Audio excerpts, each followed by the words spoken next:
বাংলাদেশে স্বৈরাচার মাথাচাড়া দিয়ে উঠবে না, বললেন তারেক রহমান। সংবিধানে মানুষের ভাগ্যের পরিবর্তন করতে চান বিএনপির ভারপ্রাপ্ত চেয়ারম্যান তারেক রহমান। তিনি বলেছেন, আমরা সবাই এমন দেশ গড়তে চাই যেখানে কোনোদিন ফ্যাসিবাদ বা স্বৈরাচার মাথাচাড়া দিয়ে উঠবে না। একটি নিরাপদ, সুরক্ষিত বাংলাদেশ চাই, যেখানে গণ আকাঙ্ক্ষার প্রতিফলন ঘটবে। নির্বাচিত ও জবাবদিহিমূলক সরকার নিশ্চিত করবে জনগণের মালিকানা ও অংশীদারি। বৃহস্পতিবার রাজধানীর লোকেশ্বর হোটেলের রাষ্ট্র কাঠামো মেরামতের রূপরেখা ৩১ দফার আলোকে সংস্কার শীর্ষক অনুষ্ঠানে লন্ডন থেকে ভিডিও কনফারেন্সের মাধ্যমে প্রধান অতিথির বক্তব্যে তিনি এসব কথা বলেন। বক্তব্যের শুরুতেই অনুষ্ঠানে উপস্থিত গণতন্ত্রের পক্ষের প্রতিটি রাজনৈতিক দলের, বাংলাদেশের জাতীয়বাদী দল বিএনপির স্থায়ী কমিটি সহ বিভিন্ন পর্যায়ের নেতা, কূটনীতিক, নাগরিক সমাজ ও গণমাধ্যমদের সদস্যর ধন্যবাদ জানান তারেক রহমান। বিএনপির ভারপ্রাপ্ত চেয়ারম্যান বলেন, আজ আমরা এখানে উপস্থিত আছি, আমাদের রাজনৈতিক দর্শনের ভিন্নতা আছে, সেটি স্বাভাবিক। তবে আমি বিশ্বাস করি ভিন্ন ভিন্ন রাজনৈতিক ধারার মাধ্যমে বৃহত্তর পরিসরে আমাদের সবার মধ্যে একটি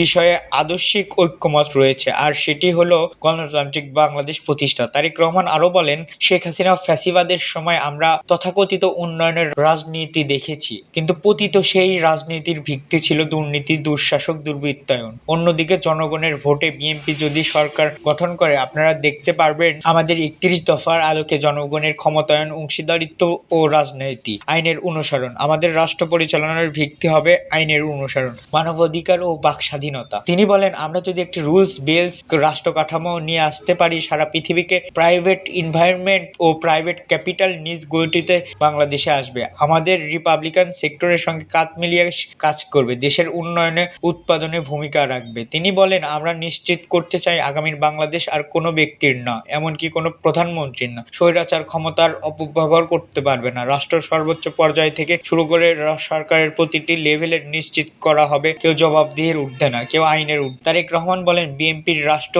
পরিচালনার দায়িত্ব পেলে আমরা দল মত নির্বিশেষে প্রতিটি নাগরিকের মত প্রকাশের স্বাধীনতা ফিরিয়ে দিতে চাই। ঠিক যেভাবে আজ থেকে ২ দশক আগে বিএনপি সরকারের সময় বাংলাদেশের মিডিয়ার নির্ভয়ে সরকারের সমালোচনা করতে পারত, কার্টুন আঁকতে পারত। আপনাদের নিশ্চয়ই মনে আছে, আমাকে নিয়ে তৎকালীন প্রধানমন্ত্রী বেগম খালেদা জিয়াকে নিয়ে মিডিয়ার একাংশ ভিডিও সংবাদ মাধ্যম প্রকাশ করেছিল, মিডিয়া ট্রায়াল প্রোপাগান্ডা ক্যাম্পেইন করেছিল, কিন্তু আমরা তার কোনো প্রতিবেদনে কোনো মিডিয়ার কণ্ঠবোধ করিনি, কোনো হেনস্থা করিনি, কোনো সম্পাদককে জেলে পাঠাইনি। তিনি বলেন, গত ১৬ বছরে আমরা নিজেদের দলের ও গণতন্ত্রের পক্ষ থেকে তথা আপনাদের অনেকের freedom of speech, freedom of expression, freedom of association সম্পূর্ণভাবে করা হয়েছে। সেই উপলব্ধি করে আমরা সকল নাগরিক, বিশেষ মানবাধিকার কর্মী, সংবাদকর্মী, সোশ্যাল ইনফ্লুয়েন্সারদের মত প্রকাশের স্বাধীনতা নিশ্চিত করব ইনশাআল্লাহ। তিনি আরও বলেন, আমাদের লক্ষ্য এমন রাষ্ট্র কাঠামো গড়ে তোলা যেখানে ইউটিউব, ফেসবুক, নানা